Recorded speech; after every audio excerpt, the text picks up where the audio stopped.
It took 25 years, but they finally made a good Postal game. Roughly 4 bad games in the can, and it took some metalhead Polish devs with near-zero staff involved in the previous trash fires to make something that isn't total crumb. Hello, you may call me Junkie Pox, and I am a connoisseur of slop. I was 13 years old once, 2 years ago, give or take. And way back in those days, I thought Postal 2 was hilarious. You can do a pee-pee and smoke things that are bad for you. I do those things. The Postal dude is just like me. Racism, hate crimes, and animal abuse aren't inherently funny concepts, but in the context of that janky game with incredibly dumb portrayals of everything. Just everything. You'd probably at the very least exhale sharply from your nose once or twice while urinating on Gary Coleman. Or fighting off a wave of sexy Muslim sister wives. Wait, but their store is called the Lucky Ganesh. That's an Indian god. But it's run by Habib, a guy who turns out to be a Middle Eastern terrorist. I can't tell if that's intentionally stupid or if whoever named this store just had a sort of generalized, lazy strain of racism. But I digress. This cool new Postal game is actually pretty fun, in a dumb, self-aware, and less racist way. It is also a fun game for me to play. So, some folks are writing this thing off as a standard retro shooter with a thin veneer of Postal-flavored piss and gore. And to that, I would say...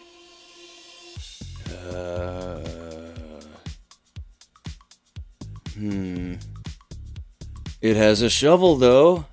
Now with a chainsaw edge. So that's like... cool and stuff. That's pretty inspired. I tried to think about why something like this would exist and how it works internally. Then I remembered this game takes place in a dream full of memes that peaked at least 2 years ago.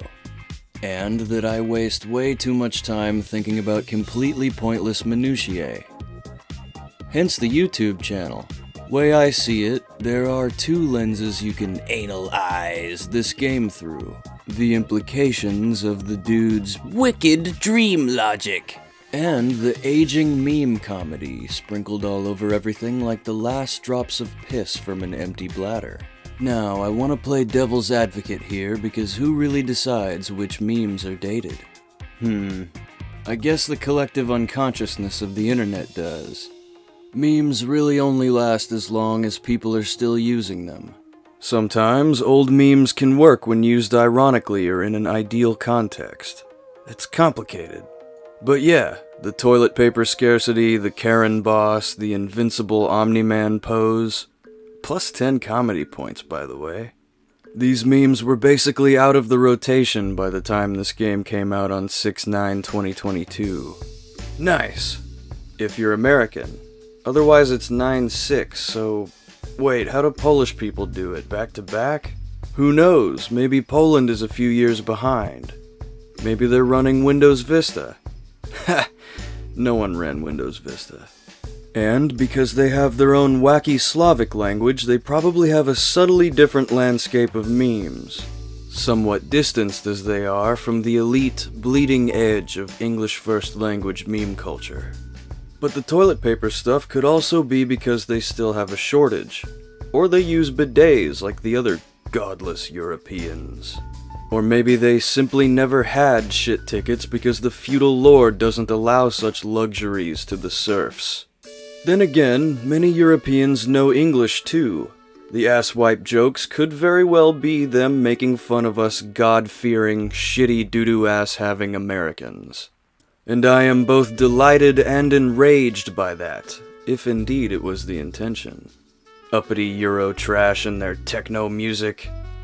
Nah, but seriously, the only people I take issue with on principle, other than my fellow Americans, are the French. Because they keep the concept of fine cuisine in an iron-gripped chokefuck. Anyway, I think it's reductive to just dismiss the humor of Postal Brain Damaged as a simple case of dated memery. I don't know what's up with Poland. They could still have dragons for all I know. And maybe they haven't completely defeated/been defeated by COVID and lifted all precautions after the vaccine dropped. Alright, it's time to talk about the gameplay. Could've used a double jump powered by farts. They were already aping Doom Eternal a bit with the self-professed rip-off grappling shotgun, and in the microgravity sections, the dude propels himself with his ass blasts. So that's just a good old-fashioned missed opportunity they left on the table. There is a handy slide move you can chain with jumps to bunny hop all over the place like Dave Mirra.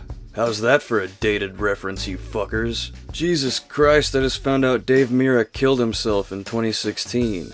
Seemingly due to personality changes brought on by CTE. Don't let your kids play football. And despite how cool Hiro Yui makes it look, suicide is not badass. This is the hotline, Logic wrote a song about it, might volunteer one day. What is badass is this game. Also murder. Fictional murder of detestable enemies, that is.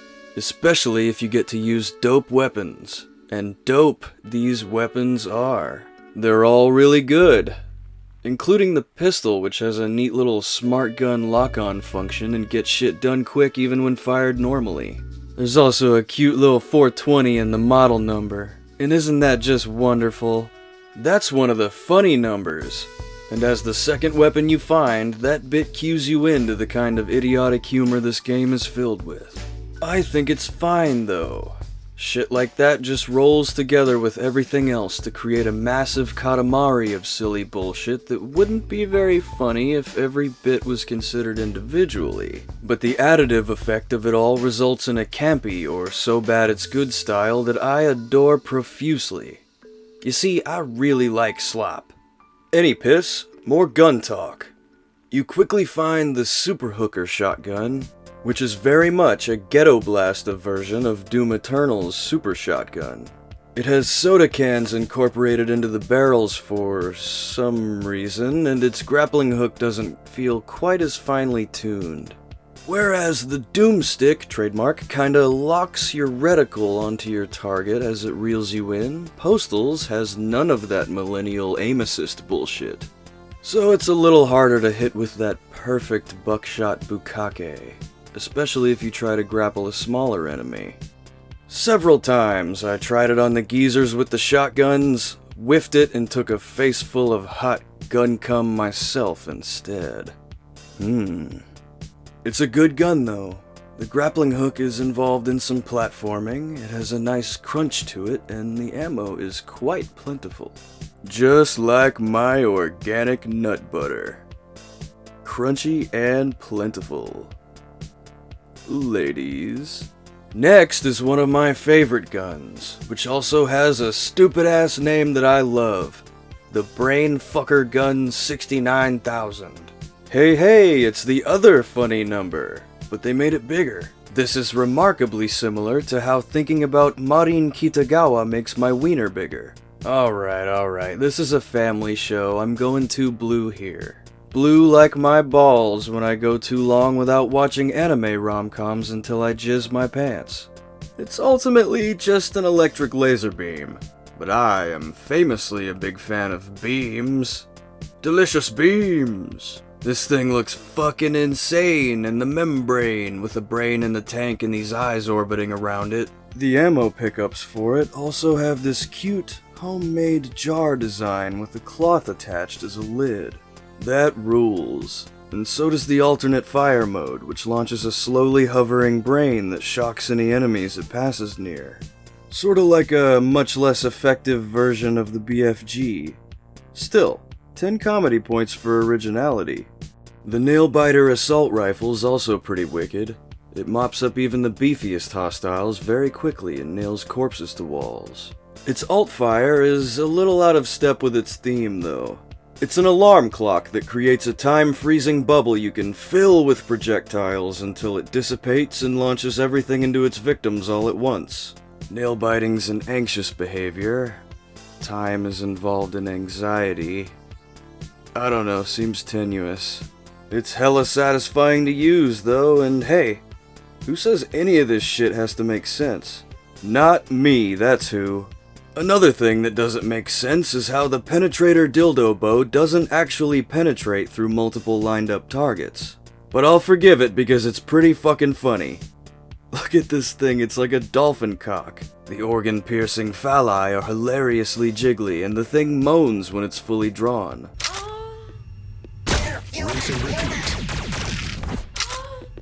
Which can be slightly annoying if you're using it a lot. But still, 10 comedy points for Gryffindor.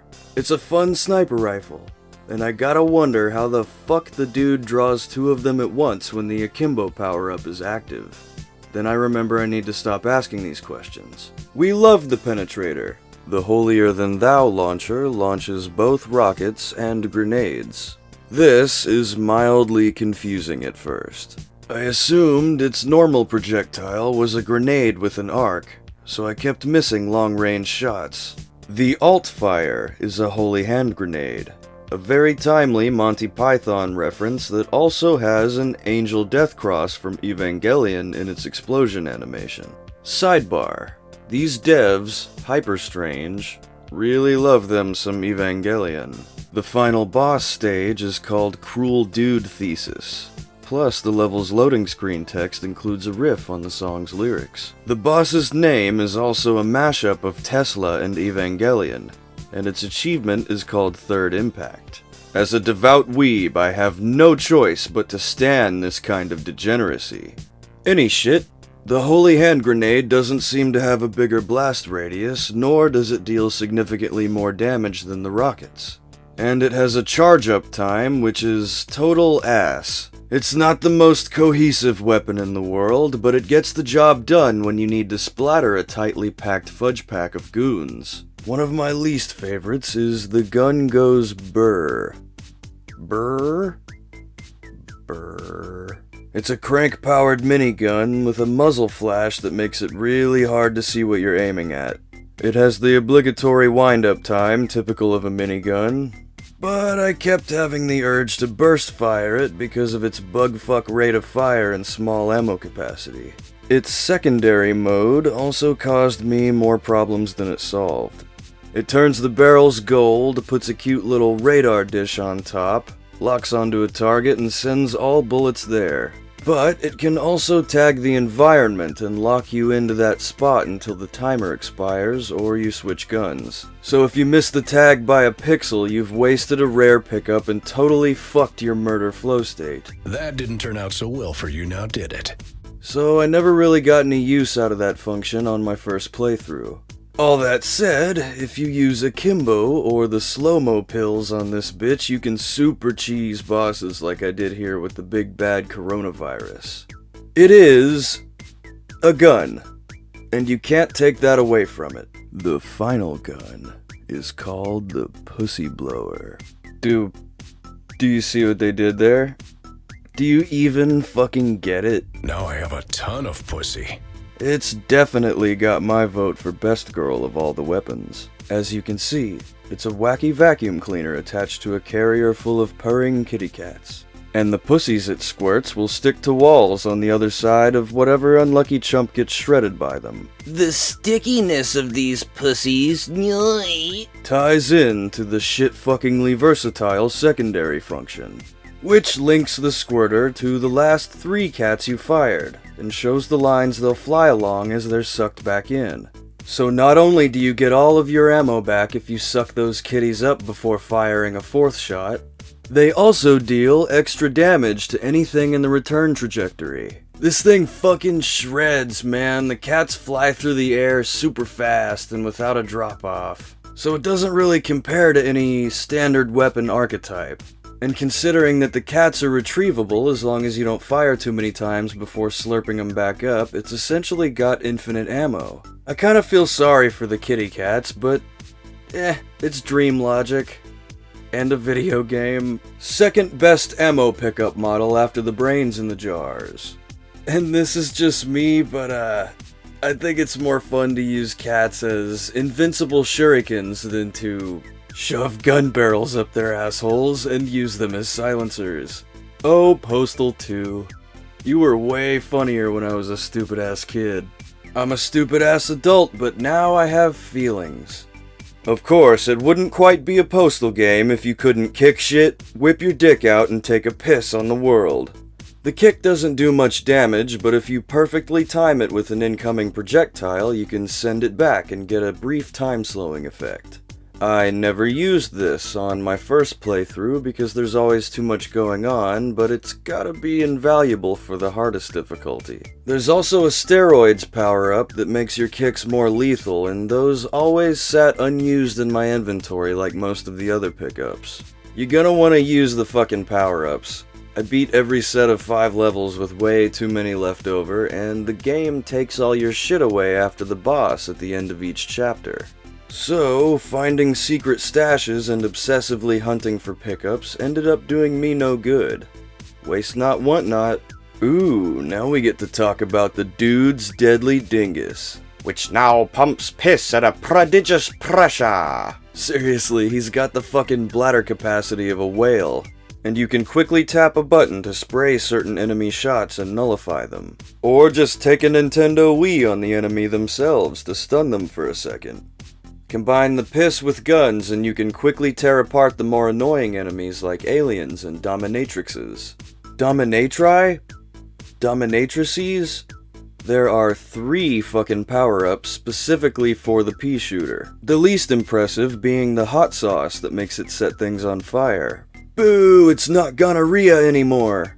Kinda weird that they drew the line there considering a lot of the enemy designs. But I guess they couldn't think of a power-up that gives you temporary VD. There's also liquid nitrogen, which instead of freezing the dude's digestive tract solid, turns his wang into a freeze ray.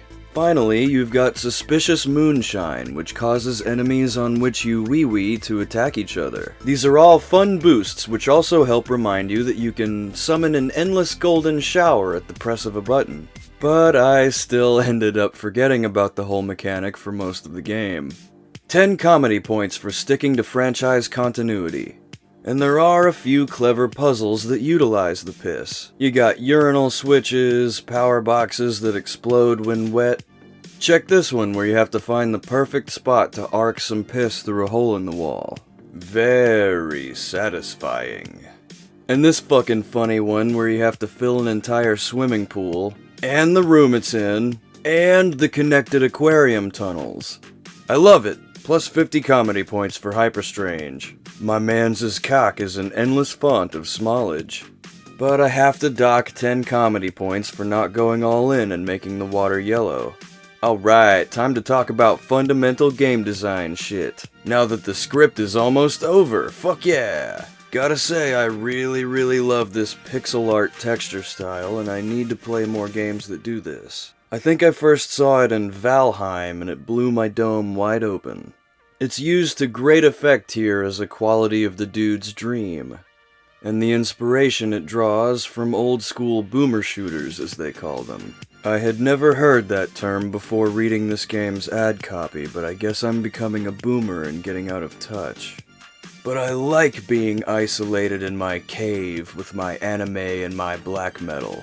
I don't want to touch that fucking grass. Okay, boomer. So, the art style is fantastic, and while there are some bits of the levels that feel empty, I kind of appreciated them as breaks between the big huge encounters, or the idle packs of enemies, and the occasional surprise butt sex with dudes who randomly teleport in on that ass.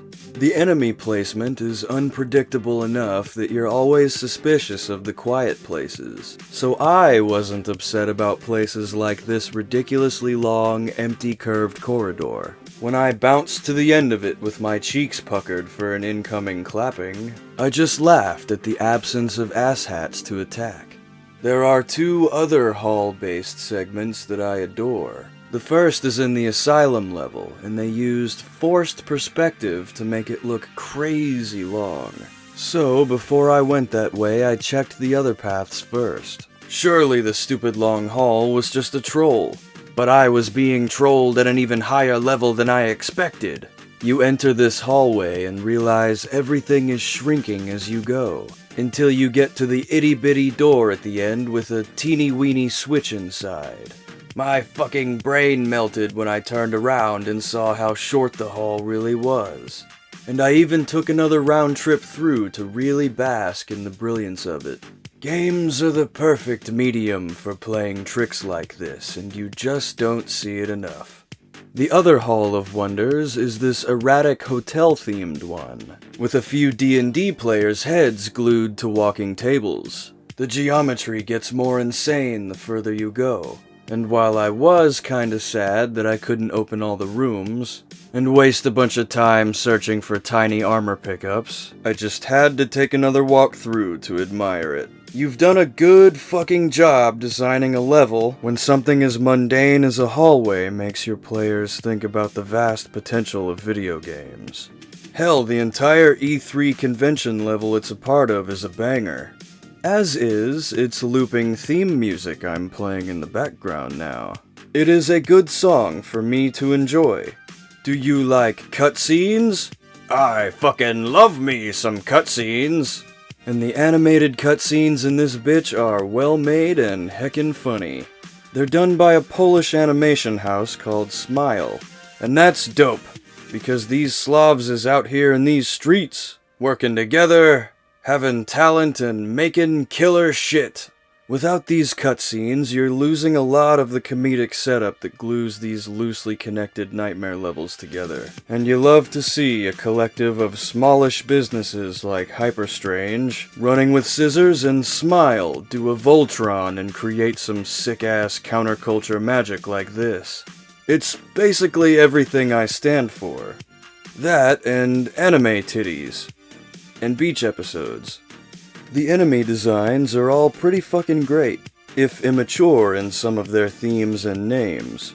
For example, there's a floating fat guy cosplayer called the Storm Pooper, but I'll refer back to my Katamari of silly bullshit hypothesis. This stuff gets funnier the more it piles on, at least for big brain camp enjoyers such as myself. There are also some marching band enemies, which are an interesting, if out-of-place faction considering the settings. But this is likely a callback to the original games. The thought of slaughtering an entire marching band is primally cathartic somehow. There's also a weird anal fixation with two of them. There's an ass-faced crawling type that scared the fuck out of me when I first met one, in a butt tape and toilet-filled house on the first level. And then these poor creatures attached to a rolling horn they seem to be riding the mouthpiece of. Then again, they seem to be enjoying themselves. I don't know, man. I'm here for it, I guess. No kink shaming. Speaking of kinks, these tied-up gimp ladies with xenomorph dildo tongues make my fucking skin crawl. I'm not a BDSM guy myself, even though I do have a predildo erection for domineering, emotionally abusive tsunderes, and yanderes, and most other varieties of dere. What was I? Oh yeah, the way these things moan and slither towards you is deeply unsettling.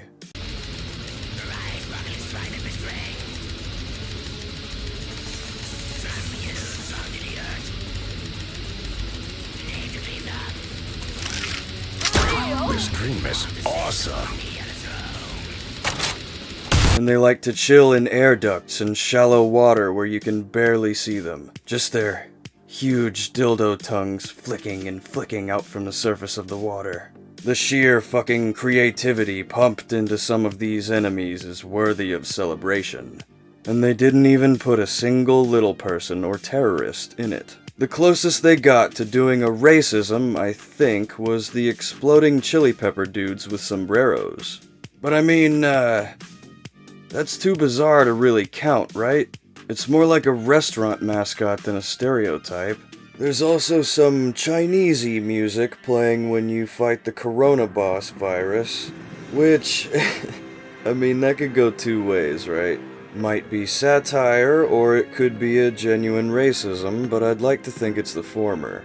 The animations are good. I'm not sure what to say about them, other than the fact that they didn't stand out as bad. There's a bouncy, cartoony vibe to some of the enemies. And while I got very annoyed with how the aliens and the suspiciously similar little lizard dudes will strafe back and forth to fuck up your aim, that's just me being mad at AI for being cleverly designed. The bosses are fine. You can engage with the mechanics as intended and have fun with them. Or activate your galaxy brain and just cheese the shit out of at least 2 of the 3 using quick pills. I beat the coronavirus without using the vaccine, motherfuckers. Just gotta munch on some horse dewormer and drink your own piss. It's so good I can almost think of drinking it. Plus 10 comedy points for the achievement being called anti-vaxxer. Speaking of one-liners, this game has a lot of them. It even has separate fucking audio options that adjust the frequency of the dude's quips about kills and statuses. Crank them shits up to 100% as long as you can stand it, baby. The game also seemed to be fucking with me in particular a few times, by having obsession-worthy collectibles, then putting those in stages that have shit like copy-pasted houses full of cabinets, which may or may not contain negligible health and armor pickups. The death metal party house with the human sacrifice was pretty cute though. There were also a bunch of lockers in Area 69, nice, that I just had to compulsively open only to find, again, some shit that I barely needed. And here's this trippy ramp made out of bathroom sinks with interactive faucets. I turned all of them on, expecting a secret room to be revealed, but there was no such room and I was as sad as I was amused by the trolling. Is this meta? Did I miss something? It haunts me in my dreams. There's not really much story going on with this game. The funky cutscenes make up most of the bare-bones narrative. In Chapter 1, the dude just kinda wants to find a TV. In Chapter 2, he's just looking for a proper toilet so he can take a big nasty shit. And he's looking for an autograph from Leon Dusk in the final chapter. Turns out there's more to not Elon Musk than meets the eye. And the ending cutscene about that is really good. They kinda sorta developed the dude's character for the first time ever, maybe? You gotta remember this franchise's name and premise is based on the 90s proto-meme / real pattern of postal workers getting violent and murdery under the weight of a monotonous, cripplingly depressing existence as cogs in the late-stage capitalism machine. I mean, do Zoomers even know the meaning of going postal? Let me know in the comments if you've heard anyone use that phrase lately. And don't forget to like that subscribe button and doobly-doo the bell for more shitpost esoterica content. There's a little bit to say about how this game seems to be ripping on right-wing conspiracy dorks, but it's all really subtextual, so I can only speculate. So I will now do that. The Postal dude used to wear a gray alien t-shirt, so he might believe in the 100% true fact that aliens are among us. They want our cum and eggs to revitalize their decaying genetics. And or the space iguanas wear people costumes in order to masquerade as centrist politicians and feed on our babies. You can clearly see the zipper on Obama's human suit. That's no joke. Of course, the alien shit is just a small niche of weirdos who buy books from David Icke and Eric Von Daniken. The kind of people who unironically attend ancient alien conventions. These folks hold a lot of insane beliefs that boil down to a ferocious distrust of reality itself, as well as a deep anxiety about the inherent meaninglessness of life and a sprinkling of some anti-Semitic shit. When you're scared enough of people who are different than you, that xenophobia typically leads you down one or a combination of 3 paths. You get into Christ and think a satanic Jewish cabal is running the Democratic Party. You get into patriotism and think a communist LGBTQ cabal is running the Democratic Party on behalf of the UN. Or you get into the alien shit and think the ancient astronauts are running the Democratic Party, the gay agenda, and the UN. I think the Postal dude is meant to be an avatar of some of this shit, but the games themselves don't get into his pathos any further than skin deep. You got the alien shirt, there's a cross necklace on his couch, and he's clearly a strong advocate of the Second Amendment. But if you take the dream framework of this new game to be an intentional reflection of the dude's psyche, and not just a campy roller coaster ride, he's probably one of these conspiracy chuds. He's distrustful of the ticky-tack, copy-pasta neighborhoods of suburbia with all of its seemingly cloned inhabitants. They even play into this further in the Area 69 level where you see the middle class literally being manufactured. And there's a fake neighborhood mock-up that looks like it's intended for studying the Stepford Wives. He's terrified of hospitals and mental institutions based on the mind-bending and spooky themes of those levels. The US-Mexico border is a war zone in his mind. Nothing really seems positive to him until Chapter 3, where he rampages through an entertainment expo, a space train, and a Death Star shaped like an ass. But even when he's moving through spaces he might enjoy, he's still molested by aliens, the Illuminati, cosplayers, sex freaks, mental patients, medical professionals, vaccinated people, cybertrucks, and whatever the fuck these represent. The only enemies that don't make much sense as conspiracy figures are these animated mustaches with little Texan dudes attached, the veterans, the flying burger boys, and the nightmare marching band callbacks. The mind of a conspiracy theorist is rife with contradictions. It's not like you have to love cowboys and veterans to believe Hillary Clinton is a biblical demon, or that Bill Gates put transgender microchips in the vaccine. Bad examples. Those ones are true. Alex Jones is pretty sure of it, and he's almost never wrong.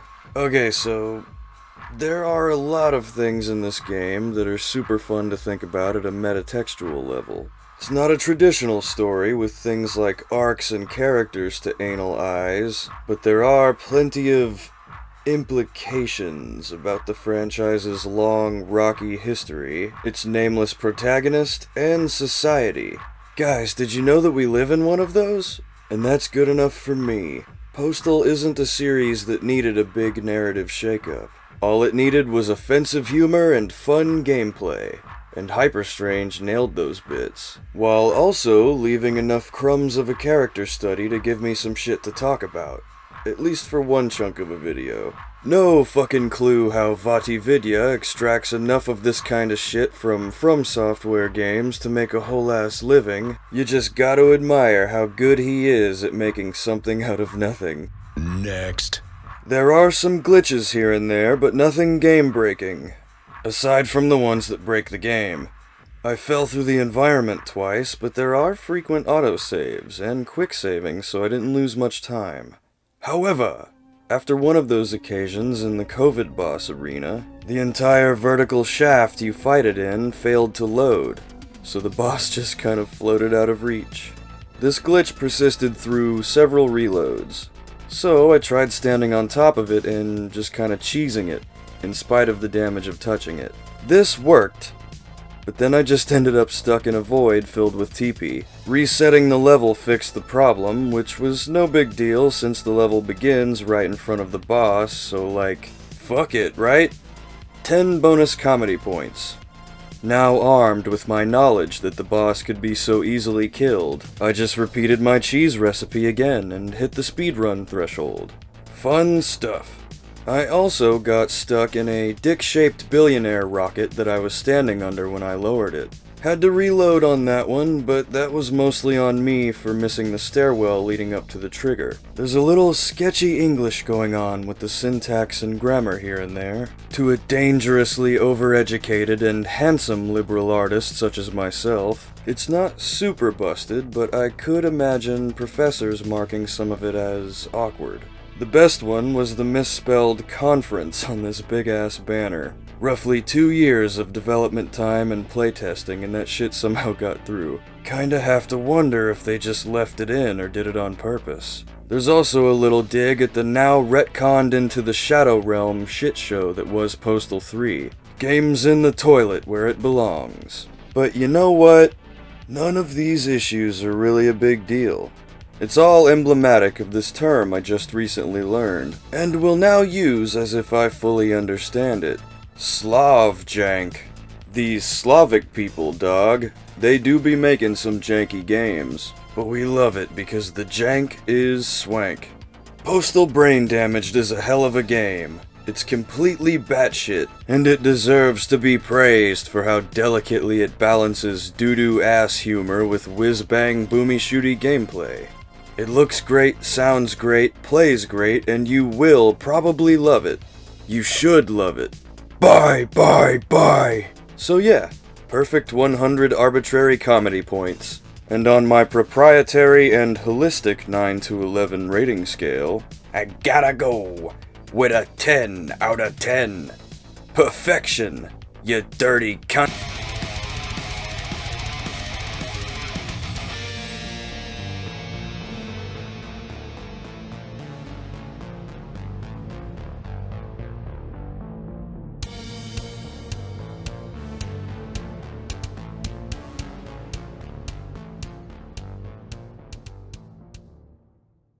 That's my thumb in your bumhole.